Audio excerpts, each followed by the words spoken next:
राधे राधे, जय श्री कृष्णा। स्वागत है आप सभी का मेरे YouTube चैनल सपना कंवर ब्लॉग्स में। आइए रसपान करते हैं कार्तिक महात्म्य अध्याय 6, जिसके सुनने से सब पाप नाश हो जाएं। कार्तिक महात्म्य का लिखू छठा अध्याय।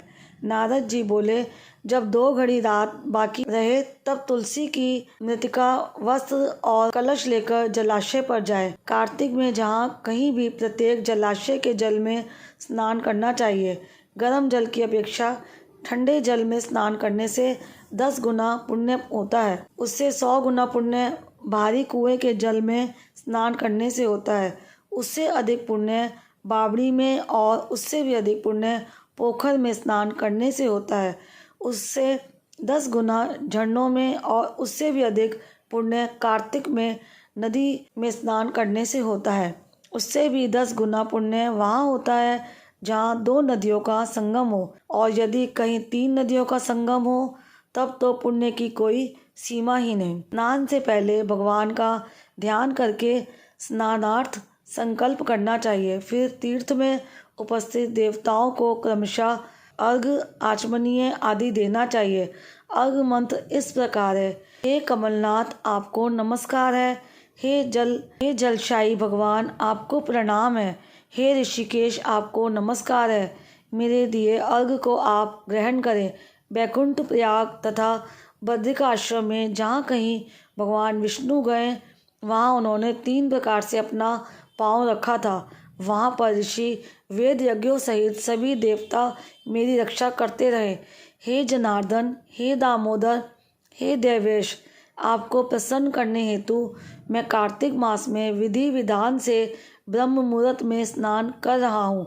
आपकी कृपा से मेरे सभी पापों का नाश हो। हे प्रभु, कार्तिक मास में व्रत तथा विधि पूर्वक स्नान करने वाला मैं अर्घ्य देता हूँ। आप राधिका सहित ग्रहण करें। हे कृष्णा, बलशाली राक्षसों का संहार करने वाले भगवान, हे पापों का नाश करने वाले, कार्तिक मास में प्रतिदिन दिए हुए मेरे इस अर्घ्य द्वारा कार्तिक स्नान का व्रत करने वाला फल मुझे प्राप्त हो। तत्पश्चात विष्णु, शिव तथा सूर्य का ध्यान करके जल में प्रवेश कर नाभि के बराबर जल में खड़े होकर विधि पूर्वक स्नान करना चाहिए। गृहस्थी को तिल और आंवले का चूर्ण लगाकर तथा विधवा स्त्री व यति को तुलसी की जड़ की मिट्टी लगाकर स्नान करना चाहिए। सप्तमी, अमावस्या, नवमी, त्रयोदशी, द्वितीया, दशमी आदि तिथियों को आंवला तथा तिल से स्नान करना वर्जित है। स्नान करते हुए निम्न शब्दों का उच्चारण करना चाहिए। इस भक्ति भाव से भगवान ने देवताओं के कार्य के लिए 3 प्रकार का रूप धारण किया था, वही पापों का नाश करने वाले भगवान विष्णु अपनी कृपा से मुझे पवित्र बनाए। जो मनुष्य भगवान विष्णु की आज्ञा से कार्तिक व्रत करता है उसकी इंद्रादि सभी देवता रक्षा करते हैं, इसलिए वह मुझको पवित्र करे। बीजों, रहस्यों तथा यज्ञों सहित वेदों के मंत्र, कश्यप आदि ऋषि, इंद्र आदि देवता मुझे पवित्र करें। अदिति आदि सभी नदियाँ, यज्ञ सिद्ध सर्प और समस्त औषधियाँ व तीनों लोकों के पहाड़ मुझे पवित्र करें। इस प्रकार कहकर स्नान करने के बाद मनुष्य को हाथ में पवित्री धारण करके पिता, ऋषि, मनुष्यों तथा पितरों का विधि पूर्वक तर्पण करना चाहिए। तर्पण करते समय तर्पण में जितने तिल रहते हैं उतने वर्ष पर्यंत व्रती के पितृगण स्वर्ग में वास करते हैं। उसके बाद व्रती को जल से निकालकर शुद्ध वस्त्र धारण करने चाहिए। तीर्थों के सारे कार्यों से निवृत्त होकर पुनः विष्णु का पूजन करना चाहिए। सभी तीर्थों के सारे देवताओं का स्मरण करके भक्ति पूर्वक सावधान होकर चंदन, फूल और फलों के साथ भगवान विष्णु को फिर से अर्घ्य देना चाहिए। अर्थ इस प्रकार है, मैंने पवित्र कार्तिक मास में स्नान किया है।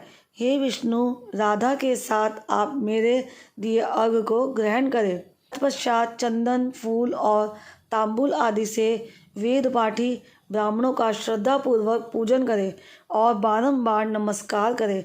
ब्राह्मणों के दाएं पांव में तीर्थों का वास होता है, मुंह में वेद और समस्त अंगों में देवताओं का वास होता है। अपने कल्याण की इच्छा रखने वाले मनुष्य को का ना तो अपमान करना चाहिए और ना ही इनका विरोध करना चाहिए।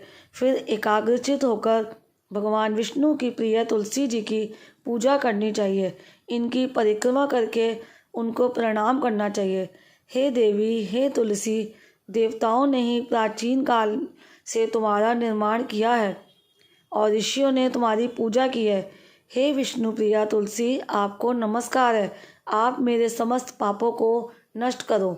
इस प्रकार जो मनुष्य भक्तिपूर्वक कार्तिक व्रत का अनुष्ठान करते हैं वे संसार के सुखों का भोग करते हुए अंत में मोक्ष को प्राप्त करते हैं। अध्याय में आपने तुलसी माता की महिमा के बारे में और स्नान आदि की विधि के बारे में श्रवण किया।